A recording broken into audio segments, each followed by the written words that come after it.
मतलब कि गाय पर प्रहार देवताओं पर प्रहार है, और देवताओं पर प्रहार तो हमारे सनातन पर प्रहार। वक्फ बोर्ड क्यों चाहिए था? इन्होंने वक्फ बोर्ड को क्यों बनाया गया? या तो फिर वक्फ बोर्ड को खत्म कर दिया जाए, तो सनातन बोर्ड की आवश्यकता नहीं है। अगर आप जगह हमारी है, अगर वक्फ बोर्ड कह दे कि ये जगह हमारी है, और अगर हमें उस जगह को अगर बेचना होगा तो पहले वक्फ बोर्ड से जाकर परमिशन लेनी पड़ेगी कि क्या आप हमें लिखित में दे सकते हैं कि ये बोर्ड हमारी जगह आपकी नहीं है। अगर वक्फ बोर्ड आपको लिख के दे दे कि ठीक है ये जगह हमारी नहीं है, तब फर्क कटेगा। हमारा पुरातन सनातन हमारा, हिंदुस्तान हमारा, बोर्ड पूरे जो सनातन जो पूरे विश्व को ज्ञान देता था, और आज जाकर उसको अपनी ही जमीन को बेचने के लिए दूसरे के पास जाकर झोली पिलानी पड़ेगी। आप हमें लिख के दे दो कि ये जगह वक्फ बोर्ड की नहीं है। दिन क्यों हो जाए? और कितनी हजारों कनाल जगह इनकी दिन ब दिन बढ़ती जा रही है। तो जा तो वक्फ बोर्ड को खत्म करो, तो जा सनातन बोर्ड को बनाओ। सनातन बोर्ड की मांग को लेकर पूरे देश में ऐसा लगता है साधु समाज प्रदर्शन कर रहा है, और गाय माता को राष्ट्र माता का दर्जा मिले इसको लेके भी प्रदर्शन चल रहा है, और महाकुंभ से भी ये आवाज जोरों शोरों से उठाई गई।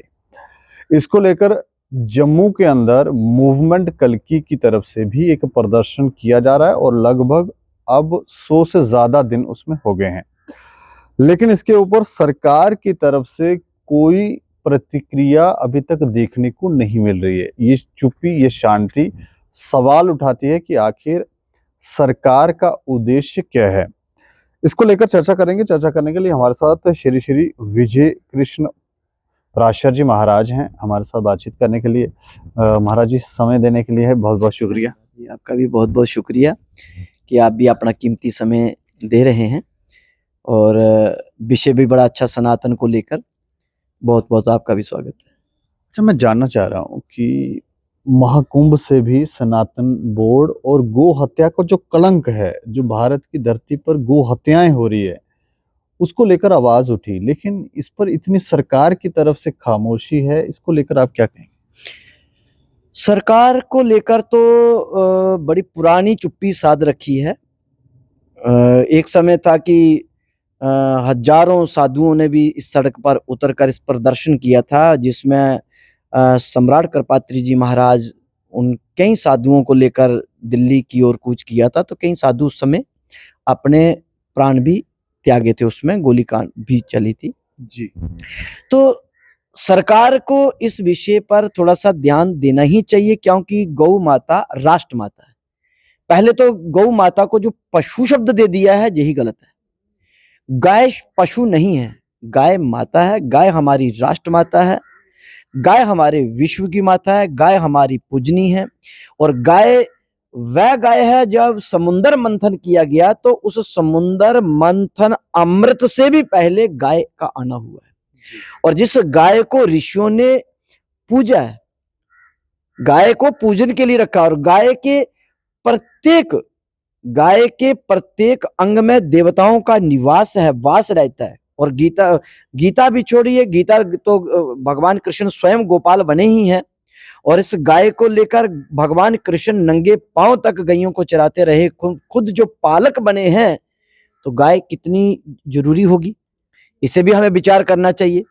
और आज तो हमारे थोड़ा सा जो सरकार ने तो चुप्पी ठान रखी है, परंतु हमारे क्या जो हिंदुत्व में जो लोग हैं, वो भी ऐसे निष्कर्ष हो गए हैं कि गाय जब दूध दे रही है और गाय का दूध लेते रहते हैं, और जैसे पता चले कि अब गाय दूध देने के लायक नहीं रही, आगे ब्याहने के लायक नहीं रही, और पकड़कर जाकर चौराहे पर छोड़ देते हैं, और कसाई पकड़ कर ले जाते हैं, और कुछ समय के बाद कट जाती है। तो क्या इसका हिसाब नहीं देना पड़ेगा? क्योंकि हिसाब देना पड़ेगा, क्योंकि गाय जो है वो एक पशु नहीं है, गाय माता है। मतलब कि गाय पर प्रहार देवताओं पर प्रहार है, और देवताओं पर प्रहार तो हमारे सनातन पर प्रहार। एक और बात मैं जानना चाह रहा हूँ, एक आवाज उठ रही सनातन बोर्ड की, लेकिन क्यों चाहिए सनातन बोर्ड? इस पर थोड़ा सा विस्तार आप बताएं। वक्फ बोर्ड क्यों चाहिए था? इन्होंने वक्फ बोर्ड को क्यों बनाया गया? या तो फिर वक्फ बोर्ड को खत्म कर दिया जाए, तो सनातन बोर्ड की आवश्यकता नहीं है। और यदि वक्फ बोर्ड रखना चाहते हैं तो सनातन बोर्ड भी होना चाहिए, क्योंकि सनातन के जो मंदिर है, इनकी हजारों कनाल जो जमीनें थी, वो सारी जमीनें जो है धीरे धीरे चलती जा रही हैं, और वक्फ बोर्ड कहीं भी जाकर कह देता कि ये जमीन हमारी है। और देखो कितना अंधा कानून बना दिया उसमें, वक्फ बोर्ड जिसको कह दे कि ये जगह हमारी है, और कल को अगर आप जगह हमारी है, अगर वक्फ बोर्ड कह दे कि ये जगह हमारी है और अगर हमें उस जगह को अगर बेचना होगा तो पहले वक्फ बोर्ड से जाकर परमिशन लेनी पड़ेगी कि क्या आप हमें लिखित में दे सकते हैं कि ये बोर्ड हमारी जगह आपकी नहीं है। अगर वक्फ बोर्ड आपको लिख के दे दे कि ठीक है ये जगह हमारी नहीं है, तब फर्क कटेगा। सनातन हमारा, पुरातन सनातन हमारा, हिंदुस्तान हमारा, बोर्ड पूरे जो सनातन जो पूरे विश्व को ज्ञान देता था, और आज जाकर उसको अपनी ही जमीन को बेचने के लिए दूसरे के पास जाकर झोली फैलानी पड़ेगी, आप हमें लिख के दे दो कि ये जगह वक्फ बोर्ड की नहीं है। ऐसा थोड़ी होता। अब अभी कुंभ में भी तो कह रहे थे कि जी कुंभ में जगह जो है वो वक्फ बोर्ड की जगह है, मतलब कहीं भी उठकर झंडा गाड़ दिया जाए कि ये वक्फ बोर्ड की जगह हो गई, और ऐसा अंधा कानून है कि उनसे फिर क्लीन चिट लो कि हाँ जी वक्फ बोर्ड चाहेगा, कहेगा अच्छा ठीक है ये हमारी नहीं है तो फर्द काट दो। तो ये अंधा कानून है ना। हम पराधीन क्यों हो जाए, और कितनी हजारों कनाल जगह इनकी दिन ब दिन बढ़ती जा रही है। तो जा तो वक्फ बोर्ड को खत्म करो, तो जा सनातन बोर्ड को बनाओ। जब सनातन बोर्ड को बनाएंगे तो हम भी अपने मंदिरों को, अपनी जगहों को, अपने सनातनियों को सुरक्षित कर सके, इसलिए सनातन बोर्ड का होना बहुत जरूरी है। सवाल ये भी है कि आज़ादी के बाद से वक्फ बोर्ड की ज़मीन बढ़ी, बिल्कुल, और हिंदुओं जो सनातनी हैं उनकी मंदिरों की ज़मीनों में कमी आ गई, ऐसा क्यों? इसीलिए कमी आ गई ना, क्योंकि जो सनातन के जिनके मतलब कि जो हमारे हिंदुओं के जो मंदिरों की जगहें थी, उन जगहों पर कोई सरकार का उसमें तो वो कुछ है ही नहीं है। सरकार को तो चाहिए जहां पर बहुत ज्यादा मंदिरों में पैसा है उस पैसे को ले लो और पैसे का कुछ दो इनको बांट दो और कुछ सरकार अपना काम चलाते रहे। उनकी जो संपत्तियां उस पर कोई ध्यान नहीं दिया गया। संपत्तियों को कोई चाहे जिनको जहां तो जो लोग थे वो उनको जगहों को मारते गए और कागजी पत्री कुछ रिकॉर्डों में खराब करते रहे, क्योंकि उस पर कड़े कानून नहीं है ना। कड़ा कानून ना होने के कारण हमारी जमीनें घटती जा रही हैं। तो सशक्त कानून होना चाहिए। जब इस पर सनातन बोर्ड बन जाएगा तो हमारी मंदिरों की जगह जो गई है वो वापस आएंगी। जब भी जो वक्फ बोर्ड है या इसके ऊपर चर्चा की जाती है तो विशेष समुदाय के लोगों से जब चर्चा की जाती है तो वो कहते हैं कि आपका ही तो ये देश है, आपने क्या करना है बोर्ड, हमें बोर्ड की जरूरत है क्योंकि हम यहाँ पर माइनॉरिटी में हैं। हमारा ही तो देश है, हमारा देश है, पर ऐसा नहीं ना कि कागजों में हम ही बने रहे और अंदर से खोखले हो जाए। पहले भी तो जो हमारे देश का एक टुकड़ा काट के दे दिया ना, अब कितना लोगे, और उसी देश का एक टुकड़ा काटकर दे दिया गया तो अब क्या फिर वक्फ बोर्ड आ जाए। अब इतने हजार कनाल जमीनें होंगी और कल जैसे बहुमत थोड़ी बढ़ेगी वो कहेंगे कि थोड़ा सा टुकड़ा और काट के दे दो। तो इसलिए अब ये सब नहीं चलेगा, जो हो गया सो हो गया। अब हिंदू जाग चुका है और वक्फ बोर्ड जहां तो हटाया जाए और जहां तो फिर सनातन बोर्ड की जो पूरे भारत में जो इस समय मांग उठी है जो अभी ऐसे शांत नहीं होगी। अभी गली गली कूचे कूचे तक जी अग्नि जाएगी। सरकार को इस पर विचार करना पड़ेगा। जहां तो वक्फ बोर्ड को खत्म करना होगा, जहां तो सनातन बोर्ड को बनाना पड़ेगा। ऐसे नहीं रुकेंगे। मूवमेंट कल्की की तरफ से जम्मू के अंदर ये आंदोलन किया जा रहा है और इसको लेकर देखा गया है कि जब से ये आंदोलन किया जा रहा है तो इसकी आवाज जो है, इसकी गूंज जो है पूरे देश में है। महाकुंभ में भी ये सुनाई दी। तो इस प्रदर्शन को आप कैसे देखते हैं? बिल्कुल अच्छा है, जायज है जो वो प्रदर्शन कर रहे हैं। अभी शांतिपूर्वक तरीके से वो कर रहे हैं। मैं भी एक दिन उस मूवमेंट में पहुंचा था और मुझे उनकी विचारधाराएं जो अच्छी लगी। उनका बड़ा शांति प्रिय एक संदेश है कि भाई इस पे सुनवाई होनी चाहिए। उनके भी वक्फ बोर्ड को लेकर भी उनकी उसमें विषय है। गाय को राष्ट्रमाता घोषित करो, ये भी उनका विषय है। सनातन बोर्ड होना चाहिए। मंदिरों की सुरक्षा चाहिए। मंदिरों की जमीनों को वापस लेना चाहिए। जो विवादित जगह हैं उनको विवादों को टाल के जो उसका सुझाव उसका सही दे रहे कि भाई उन मुद्दों को सुलझाना चाहिए। सनातन को मजबूती देनी चाहिए। हम वक्फ बोर्ड का निषेध करते हैं और सनातन बोर्ड जो बना रहे हैं हम उनका समर्थन करते हैं। हम उनके साथ हैं। हम कह रहे हैं कि ये सनातन बोर्ड होना चाहिए। जो भी विषय उनके हैं वो बिल्कुल सही विषय है और उस पर विचार होना चाहिए और हम उसके साथ खड़े रहेंगे। धारा 370 हटाए जाने के बाद ये देखा गया कि पशु तस्करी और गो हत्याएं बढ़ गई और खासकर जम्मू कश्मीर के अंदर ये देखने को मिल रहा है। तो ये कैसे देख रहे हैं?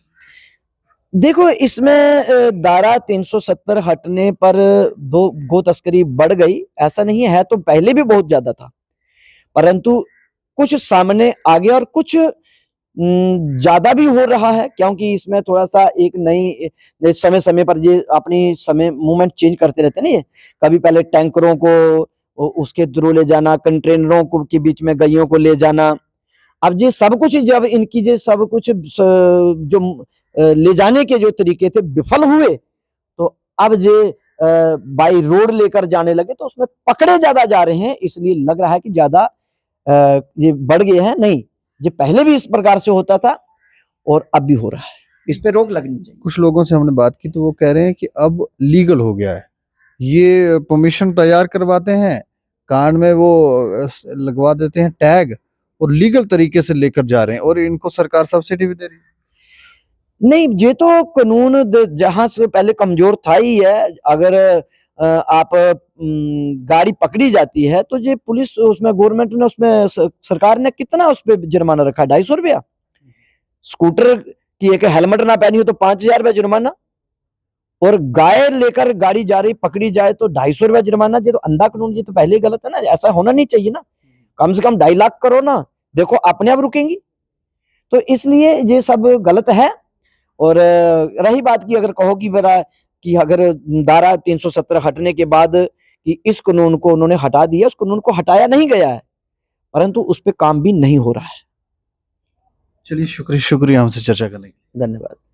तो ये श्री श्री विजय कृष्ण पार्षद जी महाराज थे, हमसे बातचीत कर रहे थे और विस्तार से इन्होंने समझाया कि क्यों सनातन बोर्ड की आवश्यकता है, जरूरत है। और जब भी दूसरे समुदाय के लोगों से पूछा जाए तो वो कहते हैं देश अपना है, आपका देश है, तो आपको क्या जरूरत है। लेकिन जो आतंक इस समय देश के अंदर मचाया गया है उसे ध्वस्त करना भी बहुत जरूरी है। और सनातन बोर्ड और गाय माता को राष्ट्र माता का दर्जा दिया जाए, इसको लेकर आंदोलन भी बड़े पैमाने पर चल रहा है। लेकिन सरकारों को ये जो चुप्पी साधी हुई है उसके ऊपर कब वो जवाब देंगे, ये भी देखने वाली बात होगी।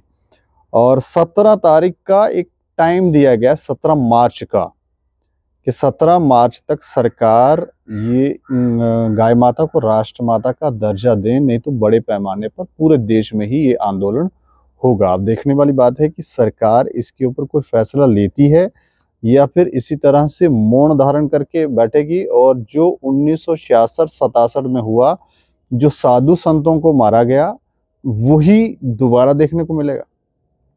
इस चर्चा पर आप भी अपनी प्रतिक्रिया रख सकते हैं और देखते रहें टाइम्स ऑफ स्टेट। मुझे और मेरे सहयोगी को दें इजाजत। नमस्कार।